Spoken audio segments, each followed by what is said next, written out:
ಇವತ್ತು ಬೆಳಗ್ಗೆ 9 ಗಂಟೆಗೆ ರಿಪಬ್ಲಿಕ್ ಕನ್ನಡದಲ್ಲಿ ಒಂದು ಎಕ್ಸ್ಕ್ಲೂಸಿವ್ ಪೊಲಿಟಿಕಲ್ ಸುದ್ದಿಯನ್ನು ಬ್ರೇಕ್ ಮಾಡಿತ್ತು. ಪೊಲಿಟಿಕಲ್ಗೆ ಸಂಬಂಧಪಟ್ಟಂತ ಒಂದು ಎಕ್ಸ್ಕ್ಲೂಸಿವ್ ಸುದ್ದಿಯನ್ನು ಬ್ರೇಕ್ ಮಾಡಿತ್ತು ನಿಮ್ಮ ರಿಪಬ್ಲಿಕ್ ಕನ್ನಡ. ಅದು ರಿಪಬ್ಲಿಕ್ ಕನ್ನಡದ ವಿಶೇಷ ಕಾರ್ಯಕ್ರಮ ಬಿರುಗಾಳಿಯಲ್ಲಿ ಮಾಜಿ ಸಿಎಂ ಜಗದೀಶ್ ಶೆಟ್ಟರ್ ಅವರು ಕೊಟ್ಟಂತ ಹೇಳಿಕೆ. ಆ ಹೇಳಿಕೆ ಈಗ ರಾಜ್ಯ ರಾಜಕಾರಣದಲ್ಲಿ ಸಂಚಲನವನ್ನ ಸೃಷ್ಟಿ ಮಾಡ್ತಾ ಇದೆ, ಮುಂದೆಯೂ ಕೂಡ ಸೃಷ್ಟಿ ಮಾಡ್ತಾನೆ ಇರುತ್ತೆ. ಇದು ರಿಪಬ್ಲಿಕ್ ಕನ್ನಡದ ಮತ್ತೊಂದು ಪೊಲಿಟಿಕಲ್ ಬಿಗ್ ಎಕ್ಸ್ಕ್ಲೂಸಿವ್ ನ್ಯೂಸ್. ಮೂಲ ಕಾಂಗ್ರೆಸ್ಸಿಗರು ದಂಗಲ್ ಶುರು ಮಾಡಿದ್ರು, ಈಗ ವಲಸಿಗರ ವರಸೆ ಕೂಡ ಶುರುವಾಗಿದೆ. ಹೈಕಮಾಂಡ್ ಅವರಿಗೆ ಬ್ರೇಕ್ ಹಾಕಿದೆ. ಈಗ ಬಿಜೆಪಿಯಿಂದ ಕಾಂಗ್ರೆಸ್ಗೆ ಬಂದಂತ ನಾಯಕರು ಮಂತ್ರಿಗಿರಿ ಆಸೆಯನ್ನ ತೋರಿಸಿದ್ದಾರೆ. ಫಸ್ಟ್ ಟೈಮ್ ಅವರು ರಿಯಾಕ್ಟ್ ಮಾಡಿರುವಂಥದ್ದು. ಬಿಜೆಪಿಯಿಂದ ಕಾಂಗ್ರೆಸ್ಗೆ ಬಂದ ಬಳಿಕ ಫಸ್ಟ್ ಟೈಮ್ ಅವರು ಒಂದು ಮಾಧ್ಯಮಕ್ಕೆ ಇಂಟರ್ವ್ಯೂ ಕೊಟ್ಟಿರುವಂಥದ್ದು, ಅದು ರಿಪಬ್ಲಿಕ್ ಕನ್ನಡಕ್ಕೆ ಫಸ್ಟ್ ಟೈಮ್ ರಿಯಾಕ್ಟ್ ಮಾಡಿರುವಂಥದ್ದು. ಎಲ್ಲೂ ಕೂಡ ಅವರು ಮಾತಾಡಿರಲಿಲ್ಲ.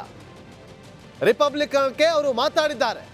ಅದು ರಿಪಬ್ಲಿಕ್ ಕನ್ನಡದ ವಿಶೇಷ ಕಾರ್ಯಕ್ರಮ ಬಿರುಗಾಳಿಯಲ್ಲಿ. ಆ ಕಾರ್ಯಕ್ರಮ ಕೂಡ ಪ್ರಸಾರ ಆಗುತ್ತೆ. ಸಾಕಷ್ಟು ವಿಚಾರಗಳನ್ನು ಹೇಳಿದ್ದಾರೆ ಅವರು. ಕೇವಲ 2 ಬಾಂಬ್ ಅಲ್ಲ ಸಿಡಿಸಿರುವಂಥದ್ದು, ಬೇರೆ ಬೇರೆ ವಿಚಾರಗಳನ್ನು ಕೂಡ ತಿಳಿಸಿದ್ದಾರೆ ಬಿರುಗಾಳಿಯಲ್ಲಿ. ಅದೆಲ್ಲವೂ ಕೂಡ ನೀವು ಬಿರುಗಾಳಿ ಕಾರ್ಯಕ್ರಮದಲ್ಲಿ ನೋಡ್ಬೋದು. ಅದರಲ್ಲಿ ಒಂದು ಜಿಸ್ಟನ್ನು ಮಾತ್ರ ನಿಮ್ಮ ಮುಂದೆ ಇಡ್ತಾ ಇರುವಂಥದ್ದು. ಈಗ ಮೊದಲಿಗೆ ಅವರು ಮಂತ್ರಿಗಿರಿ ಬಗ್ಗೆ ಆಸೆಯನ್ನ ಹೇಳಿದ್ರಲ್ಲ, ಆ ವಿಚಾರವನ್ನ ಕೇಳ್ಕೊಂಬನ್ನಿ. ಜಗದೀಶ್ ಶೆಟ್ಟರ್ ಅವರಿಗೆ, ಲಕ್ಷ್ಮಣ ಸವದಿ ಅವರಿಗೆ ಸಚಿವರನ್ನಾಗಿ ಮಾಡಿ ಪಕ್ಷ ಇನ್ನಷ್ಟು ಸಂಘಟನೆ ಮಾಡಬಹುದಾಗಿತ್ತು, ಇನ್ನಷ್ಟು ಎಲ್ಪ್ ಆಗ್ಬೋದಾಗಿತ್ತು, ಸಹಾಯ ಆಗ್ತಾ ಇತ್ತು ಅನ್ನೋದು ಇಲ್ಲ ಕಾರ್ಯಕರ್ತರು. ಡೆಫಿನೆಟ್ಲಿ ಅದು ಪಬ್ಲಿಕ್ ಒಳಗೆ ಒಪಿನಿಯನ್ ಇದೆ. ಇಲ್ಲ, ಜಗದೀಶ್ ಶೆಟ್ಟರಿಗೆ ಮತ್ತು ಇವರಿಗೆ ಸವದಿ ಅವರಿಗೆ ಅವ್ರಿಗೆ ಕ್ಯಾಬಿನೆಟ್ ಮಿನಿಸ್ಟರ್ ಮಾಡಬೇಕಾಗಿತ್ತು, ಮತ್ತು ಇನ್ನೂ ಏನೋ ಬೇರೆ ಸ್ಥಾನಮಾನ ಕೊಟ್ಟಿದ್ದರೆ ಇನ್ನೂ ಪಾರ್ಟಿಗೆ ಅನುಕೂಲ ಆಗ್ತದೆ ಅನ್ನುವಂಥದ್ದು ಒಂದು ಅಭಿಪ್ರಾಯ ಇದೆ. ಈಗ ಲಕ್ಷ್ಮಣ ಸವದಿಗಾದರೂ ಈಗಲಾದರೂ ಕೂಡ ಕೊಡಬೇಕು ಸಚಿವ ಸ್ಥಾನ ಅನ್ನೋಂಥದ್ದೇನು ತಾವೇನಾದರೂ ಹೇಳಿ ತಮ್ಮ ಜೊತೆ ಬಂದಂಥವ್ರು, ಯಾಕಂದ್ರೆ ತಾವು ಸೀನಿಯರ್ ಇದ್ದೀರಾ. ನಾವು ಒಂದು ಹೇಳಿದಲ್ರಿ, ಇವತ್ತು ಲಕ್ಷ್ಮಣ ಸವದಿ ಮತ್ತು ನಾನು ಭಾಳ ಆತ್ಮೀಯ ಮಿತ್ರರು. ಹೌದು, ಒಂದೇ ಪಾರ್ಟಿಲಿ ಇದ್ವಿ, ಮತ್ತು ಅವರು ಕ್ಯಾಬಿನೆಟ್ ಮಿನಿಸ್ಟರ್, ನಾನು ಕ್ಯಾಬಿನೆಟ್ ಮಿನಿಸ್ಟರ್ ಇದ್ದೆ, ಕೆಲಸ ಮಾಡೀವಿ. ಅವರು ಹೋರಾಟಗಾರರು. ಆ ಹಿನ್ನೆಲೆಯಲ್ಲಿ ಅವ್ರಿಗೂ ಕ್ಯಾಬಿನೆಟ್ ಮಿನಿಸ್ಟರ್ ಮಾಡಬೇಕು ಅನ್ನುವಂಥದ್ದು ನಂದು ಅಭಿಪ್ರಾಯ ಇದೆ. ಅಂದರೆ ಜಗದೀಶ್ ಶೆಟ್ಟರ್ ಅವರಿಗೆ, ಲಕ್ಷ್ಮಣ ಸವದಿ ಅವರಿಗೆ ಸಚಿವರನ್ನಾಗಿ ಮಾಡಿ ಪಕ್ಷ ಇನ್ನಷ್ಟು ಸಂಘಟನೆ ಮಾಡಬಹುದಾಗಿ. ಇದು ಒಂದು, ಈ ವಿಚಾರ ಒಂದು. ಇದರ ಜೊತೆಯಲ್ಲಿ ಮತ್ತೊಂದು ವಿಚಾರವನ್ನ ಕೂಡ ತಿಳಿಸಿದ್ದಾರೆ. ಅದು ಸ್ಫೋಟಕ ಸುದ್ದಿ. ಏನು ಅಂತಂದ್ರೆ, ಬಿಜೆಪಿ ನಾಯಕರು ಅವರಿಗೆ ಕರೆ ಮಾಡ್ತಿದ್ದಾರೆ, ಬನ್ನಿ ನೀವು ವಾಪಸ್ ಅಂತೇಳಿ. ಯಾಕಂದ್ರೆ ವಿಜಯೇಂದ್ರ ಅವರು ರಾಜ್ಯಾಧ್ಯಕ್ಷ ಸ್ಥಾನವನ್ನು ಅಲಂಕರಿಸಿದ ಬಳಿಕ ಹಿರಿಯರನ್ನ, ಪಕ್ಷ ಬಿಟ್ಟು ಹೋದವರನ್ನ ವಾಪಸ್ ಕರೆಸಿಕೊಳ್ತೀವಿ ಅಂತೇಳಿ ರಿಪಬ್ಲಿಕ್ ಕನ್ನಡಕ್ಕೆ ಎಕ್ಸ್ಕ್ಲೂಸಿವ್ ಆಗಿ ವಿಜಯೇಂದ್ರ ಅವರು ಹೇಳಿಕೆಯನ್ನು ಕೊಟ್ಟಿದ್ರು. ಅದರ ಮುಂದುವರೆದ ಭಾಗವಾಗಿ ಜಗದೀಶ್ ಶೆಟ್ಟರ್ ಅವ್ರಿಗೂ ಕೂಡ ಕರೆ ಹೋಗಿದೆ. ಅದು ಬಿಜೆಪಿ ನಾಯಕರು ಕರೆ ಮಾಡ್ತಿದ್ದಾರೆ ಅಂತೇಳಿ. ಆದರೆ ವರಿಷ್ಠರ ತೀರ್ಮಾನ ಏನಾಗಿದೆಯೋ ಗೊತ್ತಿಲ್ಲ, ಬಿಜೆಪಿಯ ವರಿಷ್ಠರ ತೀರ್ಮಾನ ಏನಾಗಿದೆಯೋ ಗೊತ್ತಿಲ್ಲ ಅಂತೇಳಿ ಅವರು ಆ ವಿಚಾರವನ್ನು ಕೂಡ ಪ್ರಸ್ತಾಪ ಮಾಡಿದ್ದಾರೆ. ಕೇಳಿ. ಇದೇ ಭಾವನೆ ಅಂದರೆ ಯಾರು ಕಾರ್ಯಕರ್ತರು, ಒಂದಷ್ಟು ಮುಖಂಡರು, ನಾನು ವಿಧಾನಸಭೆಯಲ್ಲಿ ಬೆಳಗಾವಿಯಲ್ಲಿ ಅಥವಾ ಈ ವಿಧಾನಸಭೆಯಲ್ಲಿ ನೋಡಿದಾಗ ಸುಮಾರು ಜನ ಶಾಸಕರು ಕೂಡ ತಮ್ಮ ಹತ್ರ ಬಂದು ಭೇಟಿಯಾಗೋದು ಬಿಜೆಪಿ ಬೆಟ್ಟಗಾರ. ಇದೇ ಭಾವನೆ ಮತ್ತೆ ಜಗದೀಶ್ ಶೆಟ್ಟರ್ ಅವರು ಬಿಜೆಪಿಗೆ ಬಂದರೆ ಒಳ್ಳೆಯದು, ಬಿಜೆಪಿಗೆ ಬರಲಿ ಅಂತ ಆಶಯ ವ್ಯಕ್ತಪಡಿಸ್ತಾ ಇರುವಂಥದ್ದು. ಇದು ತಮ್ಮ ಕಿವಿಗೂ ಬಿದ್ದಿದೆ ಅಥವಾ ತಮ್ಮ ಗಮನಕ್ಕೂ ಕೂಡ ಬಂದಿದೆ? ಇಲ್ಲ, ನನ್ನ ಗಮನಕ್ಕೂ ಬಂದಿದೆ. ವೈಯಕ್ತಿಕವಾಗಿ ಹಲವಾರು ನೀವು ಮತ್ತೆ ಬಿಜೆಪಿ ಬರಬೇಕು ಅನ್ನುವಂಥ ಎಕ್ಸ್ಪ್ರೆಸ್ಸು ಮಾಡ್ತಾ ಇದ್ದಾರೆ.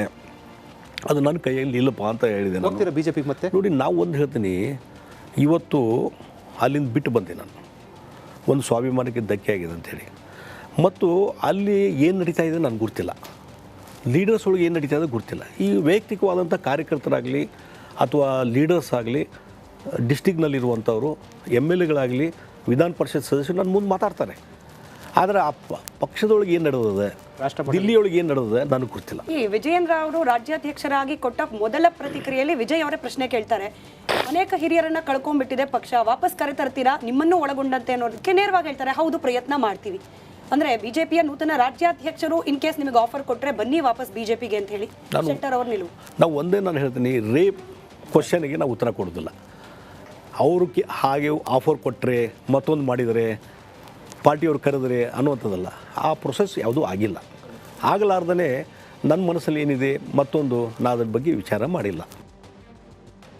ಮತ್ತಷ್ಟು ಮಾಹಿತಿಯನ್ನು ಕೊಡೋದಕ್ಕೆ ನಮ್ಮ ಪೊಲಿಟಿಕಲ್ ಬ್ಯೂರೋ ಹೆಡ್ ಆಗಿರುವಂಥ ವಿಜಯ್ ಲೈವ್ನಲ್ಲಿ ಜಾಯ್ನ್ ಆಗಿದ್ದಾರೆ. ವಿಜಯ್, ಜಗದೀಶ್ ಶೆಟ್ಟರ್ ಅವ್ರಿಗೆ ನೀವು ಹಾಗೂ ಸ್ಮಿತಾ ರಂಗನಾಥ್ ಇಬ್ಬರು ಕೂಡ ಒಂದು ಎರಡೆರಡು ಪ್ರಶ್ನೆಗಳನ್ನು ಕೇಳ್ತೀರಿ, ಅದಕ್ಕೆ ಅವರು ಉತ್ತರವನ್ನು ಕೊಟ್ಟಿದ್ದಾರೆ. ಆದರೆ ಆ ಸಂದರ್ಭದಲ್ಲಿ ಅವರ ಮನಸ್ಥಿತಿ ಹೇಗಿತ್ತು? ಯಾಕೆಂತಂದರೆ ಎಲ್ಲೋ ಒಂದು ಕಡೆ ಮಂತ್ರಿಗಿರಿ ಮೇಲೆ ಆಸೆ ಚಿಗುರೊಡೆದಿದೆ ಒಂದು ಕಡೆ, ಮತ್ತೊಂದು ಕಡೆ BJP ನಾಯಕರಿಂದ ಕರೆಗಳು ಬರ್ತಾ ಇದೆ ವಾಪಸ್ ಬನ್ನಿ ಅಂತೇಳಿ.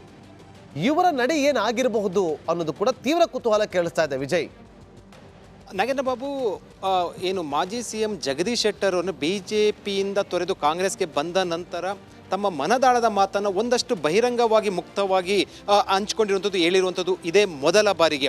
ಸಚಿವ ಸ್ಥಾನ ಸಂಬಂಧಪಟ್ಟಂತೆ ಒಂದು ಹೇಳಿಕೆಯನ್ನು ಕೊಟ್ಟಿರುವಂಥ, ಅಂದರೆ ಇಲ್ಲಿವರೆಗೂ ಕೂಡ ಅವರು ಸಚಿವರಾಗಿ ಆಯ್ಕೆ ಆಗಿಲ್ಲ ಅನ್ನೋ ಆಯ್ಕೆಗೆ ಸಂಬಂಧಪಟ್ಟಂತೆ ಎಲ್ಲೂ ಕೂಡ ಅಸಮಾಧಾನ ವ್ಯಕ್ತಪಡಿಸಿಲ್ಲ. ಯಾಕಂದರೆ ಕಳೆದ ಸರ್ಕಾರದಲ್ಲೂ ಕೂಡ ಏನು ಸಚಿವ ಸ್ಥಾನ ಸಂಬಂಧಪಟ್ಟಂತೆ ಸಿಗದೆ, ಅಂದರೆ ಆ ಸಚಿವ ಸ್ಥಾನ ಕೊಟ್ಟರು ಕೂಡ ಬೇಡ ಅಂತ ಹೇಳಿರುವಂಥದ್ದು.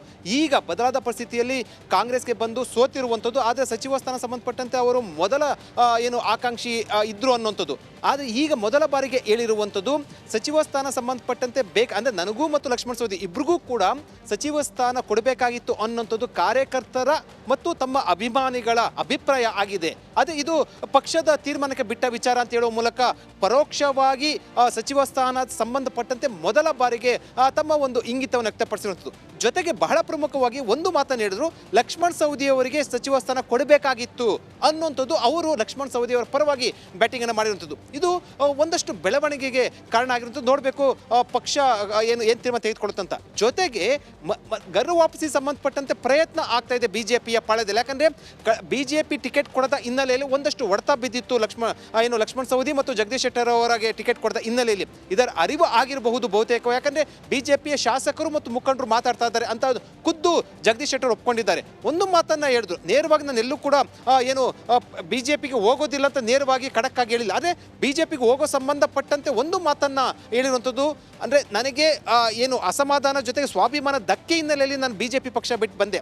ಆದರೆ ರಾಜ್ಯದ ಮುಖಂಡರು ಶಾಸಕರು ಮಾತಾಡ್ತಾ ಇದ್ರೆ ಹೈಕಮಾಂಡ್ ಮಟ್ಟದಲ್ಲಿ ಏನು ತೀರ್ಮಾನ ಆಗಿದೆ ಅನ್ನೋಂಥದ್ದು ಗೊತ್ತಿಲ್ಲ, ನಂತರ ನೋಡೋಣ ಅಂತ ಹೇಳುವ ಮೂಲಕ ಒಂದಷ್ಟು ಸುಳಿವನ್ನು ಕೊಟ್ರ ಅನ್ನೋಂಥದ್ದು. ಆದರೆ ಒಂದೊಂದು ಬಹಳ ಸ್ಪಷ್ಟ, ಜಗದೀಶ್ ಶೆಟ್ಟರ್ ಅವರು ಸ್ವಾಭಿಮಾನಕ್ಕೆ ಧಕ್ಕೆಯಾದ ಹಿನ್ನೆಲೆ ಬಂದಿರುವಂಥದ್ದು, ಮತ್ತೆ ಮರಳಿ ಹೋಗ್ತಾರಾ ಅನ್ನೋಂಥದ್ದು.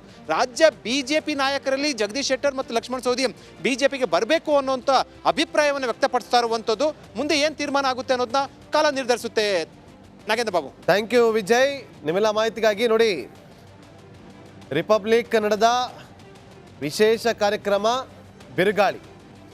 ಆ ಬಿರುಗಾಳಿಯನ್ನು ನನ್ನ ಸಹೋದ್ಯೋಗಿಗಳಾದಂಥ ಸ್ಮಿತಾ ರಂಗನಾಥ್ ಹಾಗೂ ಪೊಲಿಟಿಕಲ್ ಬ್ಯೂರೋ ಹೆಡ್ ಆಗಿರುವಂಥ ವಿಜಯ್ ಇಬ್ಬರು ಕೂಡ ನಡೆಸಿಕೊಟ್ಟಿದ್ರು. ಆ ಕಾರ್ಯಕ್ರಮದಲ್ಲಿ ಸಾಕಷ್ಟು ವಿಚಾರಗಳನ್ನು, ತಮ್ಮ ಮನದಾಳದ ಮಾತುಗಳನ್ನು ಆಡಿದ್ದಾರೆ. ಆ ಕಾರ್ಯಕ್ರಮ ಬಿರುಗಾಳಿ ನಾಳೆ ಸಂಜೆ 7:00 ಪ್ರಸಾರ ಆಗುತ್ತೆ. ಅದರ ಸಂಪೂರ್ಣ ಎಪಿಸೋಡನ್ನು ನೀವು ಕೂಡ ನಾಳೆ ಸಂಜೆ 7:00 ಬಿರುಗಾಳಿಯಲ್ಲಿ ನೋಡ್ಬೋದು. ಈಗ ರಾಜಕೀಯ ಅಜೆಂಡಾ